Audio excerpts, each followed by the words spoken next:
So my name is Jennifer Moran Stritch, and I'm a lecturer at Technological University of the Shannan Midwest. My side passion, I suppose, is thinking about and talking about and learning about how people manage loss and grief.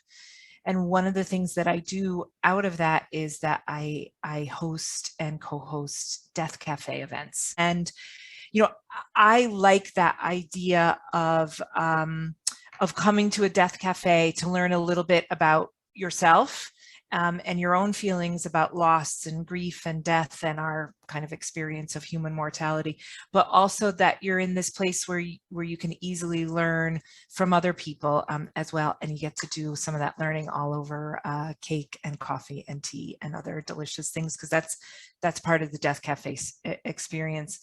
We moved to a virtual Death Cafe, and one of the real gifts of that, I suppose, was that it really did allow for more people to attend, because people were able to do it right from their own homes, and maybe they didn't have to worry about childcare or about transportation, or making sure that they were available or didn't have other commitments on the night. That was one thing.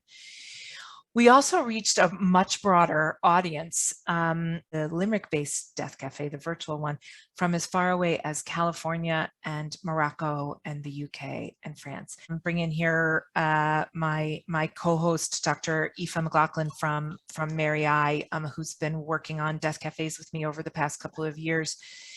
Which was a really good thing, because especially for the online piece, I didn't feel like it all fell to me. So one thing I would recommend is, if you can, and if it makes sense for you, if you're doing an online event, work with a partner, because that almost creates a sense of conversation, which will help the attendees to maybe come out from behind their screen and engage and talk a little bit. Also, when we set it up on Eventbrite and an event on our Death Café Limerick Facebook page.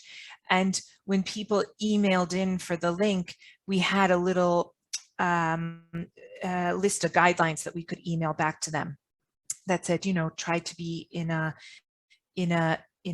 comfortable, private space so that you feel like you can participate.